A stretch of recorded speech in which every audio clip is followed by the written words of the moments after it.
Last time on Castlevania Lament of Innocence, we made our way through the House of Sacred Remains, and we're pretty much done with it, other than a few bits and pieces, and, oh yeah, the boss. First though, oh geez, we've got an Executioner who's coming right in. He's got that charge attack, he's got a 1-2 swing? Well, okay, sometimes it's a single swing. That was a single swing. You can tell when he's going to do 2 swings by the way he holds himself after the first. It can catch you off guard, so always wait for a second swing. Like, yeah, you can see the way he lingered there. He was revving up for a second one. Always wait, because despite how slow Executioner seems, he can actually be kind of fast.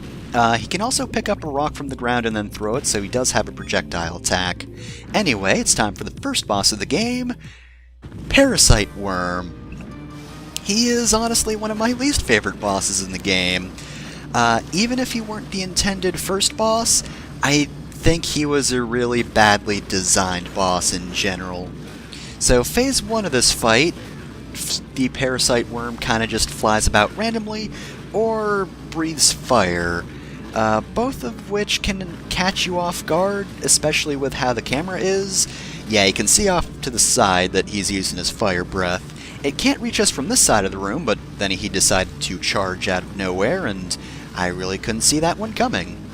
So yeah, we've also got the Solus. They're obstacles, basically. They're easily killable, but they do come out of nowhere. Well, you can see them coming, but they do constantly attack you, so you do have to be dodging whenever you're attacking the weird eyeball weakness things in this weird brain room. I'll admit this arena is super gross, but honestly, in general, this battle kind of just, I don't know, it seems like a lot of concepts just thrown haphazardly about rather than a solid boss fight. It's not one I enjoy fighting, in part because you don't fight the boss itself, you fight the room? Which, I don't know, I'm not huge on it, and there he was, coming out of nowhere again. But yeah, as an intended first boss, it's really bad because, well, I mean, in general it's a bad boss, but, you know, when a bad boss is the first boss, that just makes it worse. Also, when you kill all his weaknesses, he's gonna take time to finish up whatever attack he was last on, and after that, the boss fight itself starts proper, and now we have to fight this thing. Don't ask me what it is, I don't know it. If I had to guess, that's probably a lot of tumors, but I don't know for a fact. I'm not a doctor. Anyway, now he has a proper health bar, but the battle's pretty much the same, except rather than the weaknesses all being in set areas, this one will move from the center of the room to one of the previous 4 points where the eyeballs were, and you just go there and attack this further. So yeah, as a second phase, it's basically the same as the first. I don't know, maybe the Solus attack you faster, but eh. Again, it's just a whole lot of concepts for one boss, and they don't feel like they fit together well. They don't make anything particularly interesting.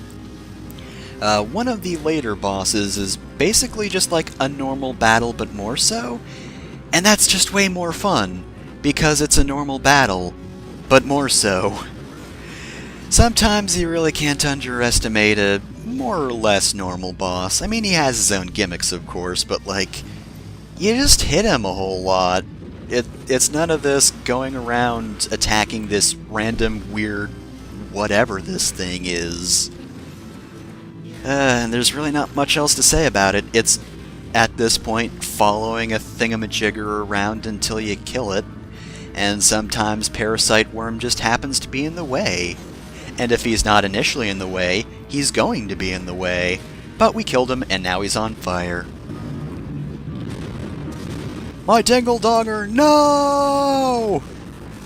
That was connected to my life force, how could you? You've killed me, the Parasite Worm, goodbye! The room just explodes for a bit, but Parasite Worm just fucks off, and that's it. Alright, so, that wasn't really a fun boss fight, but for our efforts we get an orb. which of course is an artifact of ultimate power, as all orbs are. You should know this, of course. It's elementary, really. But the blue orb does have a special ability which we're not going to show off until after we shop, because now that we've killed the first boss, Ronaldo's got some new stuff for sale. Basically, anytime you clear an area, he adds stuff to his inventory. All this stuff I think is normal. I never go into his shop when I start the game, so I don't know what's default, but I would imagine it's everything up to at least the memorial ticket. Gems are sellable items. I think they might have a secondary use depending on what abilities you get, but I can't remember that for a fact. Sometimes gemstones are only sellable items, like in Harmony of Dissonance, I think. Earthblade is armor, buy that. The Sacrificial Doll is basically an extra life. If you die with it, you will, well, you won't die. And the White Bishop is one of the artifacts similar to the statue, which I will not attempt to pronounce correctly when it's not on screen, except rather than give you firepower, it just increases your defense. I do prefer the fire statue because, well, it does extra damage, and it means that if enemies linger where you're standing, they get hurt, in addition to your extra fire damage. It's real good. Here's the real-time menu, and I've equipped the armor, and now, as you can see, the orbs in this game actually alter what your sub-weapons do. In this case, Axe plus Blue Orb gives you an item called the Spinning Edge, which is fairly similar to your default ability.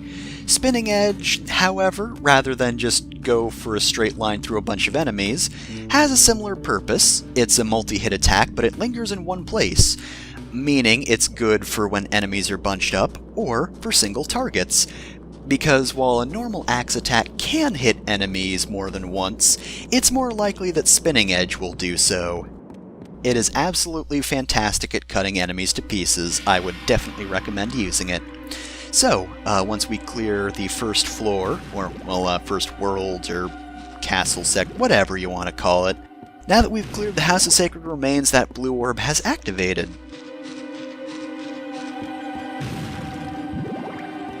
So yeah, there's your indication, also nice, that we've cleared one area.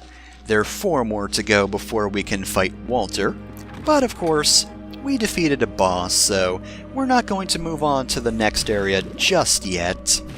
We're going to collect as many hearts as we can after using up a whole lot for that boss battle, and save for the day. So, that's it for Castlevania Lament of Innocence today.